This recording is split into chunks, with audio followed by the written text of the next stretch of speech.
Pemirsa, kita masih bersama Indonesia Lawyers Club. Urut, silakan. Jadi terima kasih Bang. Itulah yang saya bilang, saya terima kasih. Mungkin karena Pak SBY, aku juga sekarang jadi ikut terkenal. Jadi kalau nama gua dijual-jual itu wajar.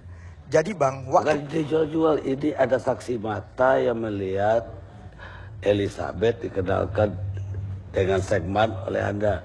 Karena Segman ini orangnya jago ngelobi. Bang, saya udah mau bilang. Ini kalau kita bicara logika politik, dikaitkan Pak SBY, dikaitkan Pak Hatta Rajasa, Pak Dipo dan Ruhut Sitompul, presiden Bang. Ngapain lagi mesti pakai Segman? Siapa Segman itu Bang? Kan ini logika politik aja kita pakai Bang. Tapi Elizabeth butuh Segman untuk menggolkan kuota. Bang, aku ingin katakan sama abang, dibawa Bang ya, yang namanya Pak Hatta itu semua nggak benar. Saya bantah di sini. Saya ingin katakan begini Bang. Kejadian, ibu itu telepon saya dari Bangkok. Bang, Adinda, Dek, ada kejadian gini-gini. Wah, begitu, Kak. Kak, ini KPK. Kakak kembali, selesaikan. Dan dia seorang Kartini, pahlawan. Dia kembali loh Bang. Dia hubungin saya lagi. Dek, adik cuti, udah nggak jadi lawyer 4 tahun. Kira-kira siapa lawyer yang cocok membela anak saya dan saya nanti? Saya bilang, cari lawyer, nah ini Indonesia Lawyer Club. Cari lawyer, jangan dia beken, kliennya masuk jurang. Yang low profile, yang on the track, yang membela kebenaran. Dan dapatlah sahabat saya Denny Kalimang. Kan begitu, biar nanti dia ngomong, dia lawyernya, biar dia yang jelaskan semua duduk masalah Bang. Jadi sekali lagi Bang, kalau katanya aku jadi sedih Bang. Ada, saya nggak usah bilang, dia nggak bisa melihat apa yang dia nyanyikan, nyanyilah dia. Bintang kecil di langit yang tinggi, katanya. Jadi Bang, kita jangan begitu Bang. Ini negara hukum, apalagi partai kami tegas. Siapapun dia, ada 2 alat bukti, kami tidak akan lindungi Bang. Terima kasih Bang Karniku sayang. Makasih Bung Ruhut. Tapi informasi saya biasanya A1. Bung Nasir, ada tanggapan? Ya, tadi saya mengatakan bahwa penjelasan Ridwan di pengadilan itu menunjukkan bahwa memang semuanya itu terlibat di dalam ini, ya. Semuanya ini menikmati daging-daging itu. Ya. Nah, karenanya memang kenapa kemudian kita perlu mendesak KPK untuk mencari tahu siapa saja penikmat-penikmat daging ini. Ya kan? Apakah ada jejak istana dalam impor daging ini? Kan gitu pertanyaannya, ya kan? Ketika misalnya muncul pernyataan dari Ridwan ini. Nah, KPK perlu mencari tahu, ya, apakah ada jejak istana di dalam kasus impor daging ini, ya kan?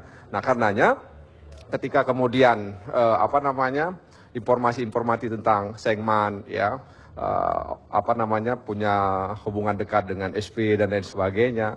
Nah, ini kan harus diolah oleh KPK begitu. Jangan sampai kemudian KPK tidak menjadikan pernyataan ini atau keterangan ini sebagai sesuatu yang penting. Nah, harapan kami pernyataan atau informasi ini harus menjadi energi baru bagi KPK untuk mengusut ini gitu. Kalau enggak ya akhirnya kita bicara saja dan kemudian KPK nanti akan dinilai oleh publik seperti tebang pilih. Kenapa? Kalau kemudian ada informasi-informasi yang terkait dengan istana, seolah-olah KPK tidak punya keberanian ya untuk kemudian menindaklanjuti informasi itu. Kan ini pertanyaan, nah karenanya ini akan mempengaruhi dan kemudian juga orang akan mempertanyakan integritas KPK itu sendiri sebagai lembaga penegak hukum, sebagai lembaga anti korupsi yang kredibel, yang transparan, akuntabel dan lain sebagainya. Begitu, Bang. Baik, Pak Fuad.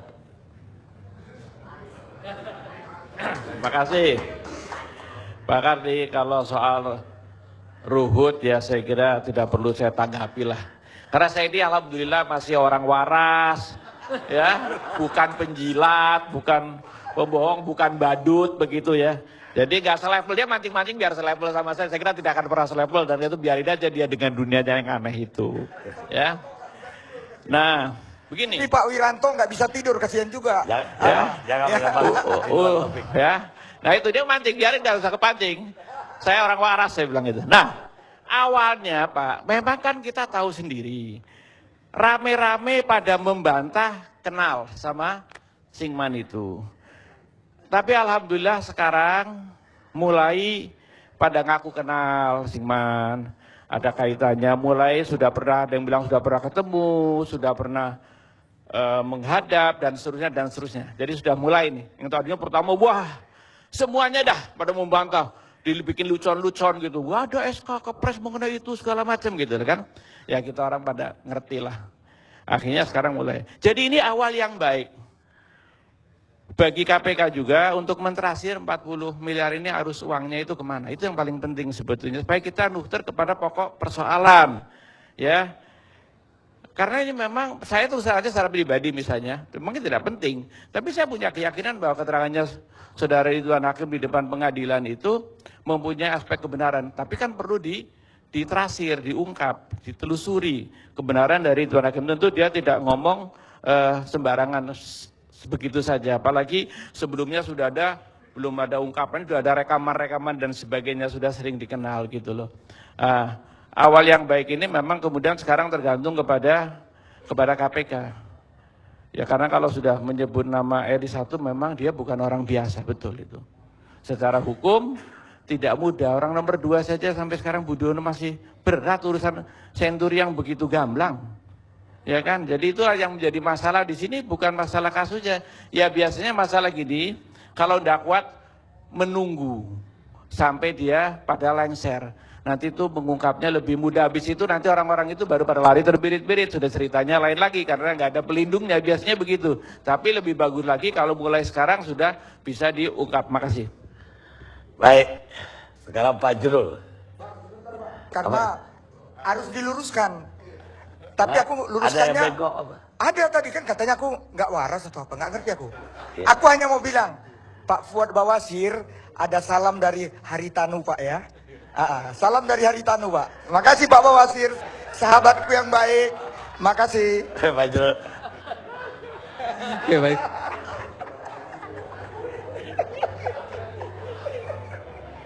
Oke, terima kasih. Sebenarnya lebih asik melihat Pak Ruhut dengan Fuad Bawasir. Tapi oke. Terima kasih Bung Karni Ilyas. Cuma saya ingin ini supaya Bung Ruhut menarik ininya nih, sumpahnya. Karena nanti kalau yang jatuh bukan sendirian kan, nanti bisa 100, bisa 200 orang kan yang ikut meninggal. Jadi gini aja deh, dicari sumpah yang untuk sendiri aja. Coba apa kira-kira? Misalnya dulu kan Anas Urbaningrum kan mau digantung di Monas, nah itu sendiri tuh. Atau Ruhut ganti juga, akan digantung di Monas juga. Kalau ketahuan misalnya begitu. Jangan bawa orang-orang, kasihan. Kasihan kalau saudara kita Ruhut ya, dicabut aja supaya sendirian aja matinya, jangan bersama-sama gitu. Oke, nanti malah orang yang tidak berdosa malah dibawa, ya, kayak begitu. Oke, baik. Kemudian yang pertama sebenarnya saya sepakat ini dengan Yani, kemudian juga teman dari PKS, kemudian tadi beberapa bahwa yang menyatakan bahwa teman-teman dari Komisi Pemberantasan Korupsi mestinya proaktif dalam menindaklanjuti apa yang menjadi entah pengakuan atau apapun yang tetapi kan sudah disampaikan di pengadilan. Karena selama ini selalu saja kadang-kadang memang kalau ada pengakuan di pengadilan selalu saja ada sikap, walaupun saya dekat dengan teman-teman KPK selalu dianggap reaktif. Walaupun tadi saya harus kritik juga PKS seolah-olah bahwa KPK ingin selalu melindungi orang-orang istana. Toh Andi Malarangeng juga kena kan? Itu kurang apa dekatnya dengan istana kan? Kemudian Anas Urbaningrum yang dulu dipuja-puja oleh Ruhut juga akhirnya masuk juga kan? Seperti itu. Jadi menurut saya sebenarnya bersikap adil lah. Itu kan yang selalu dikatakan oleh teman-teman PKS, bersikap adil terhadap orang, bersikap adil terhadap lembaga. Toh pada akhirnya kita juga menginginkan KPK menjadi wahana atau lembaga untuk memberantas korupsi di Indonesia, misalnya seperti itu. Jadi saya pikir itu yang mesti sama-sama yang kita inginkan. Tapi tetap kita menghimbau memang bahwa sifat proaktif itu yang memang lebih dipentingkan. Kemudian yang kedua yang saya ingin sampaikan juga, terus terang, kadang sekarang ini karena sudah mungkin menjelang 9 April 2014, seringkali apa saja yang muncul selalu dijadikan alat oleh masing-masing partai politik untuk alat saling jatuh-menjatuhkan. Jadi mudah ada pengungkapan ini atau mungkin saja ada orang yang diminta untuk menyampaikan sesuatu selalu saja dijadikan dasar untuk saling menjatuhkan satu sama lain, dan ini menurut saya sebenarnya tidak sehat di dalam politik kita.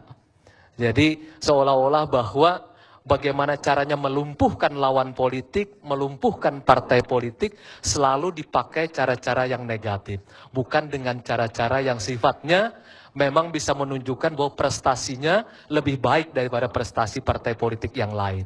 Dan ini menurut saya membaca terakhir, melihat partai-partai politik selalu saja mencari cara untuk menjatuhkan lawannya atau partainya dengan cara-cara yang sangat-sangat negatif dan sama sekali tidak menyumbang bagi kehidupan demokrasi kita. Sehingga kadang-kadang saya lalu berpikir bahwa bahkan Pak SBY sendiri, ini saya harus mengkritik juga, akhir-akhir ini selalu saja bersikap hampir tinggal 1 tahun kekuasaannya, bukan membuat prestasi demi prestasi bagi pemerintahannya, tetapi malah sekadar untuk mempertahankan kekuasaan saja. Jadi pertanyaannya dalam kasus ini partai mana yang mau menjatuhkan partai mana, kita rehat dulu sejenak.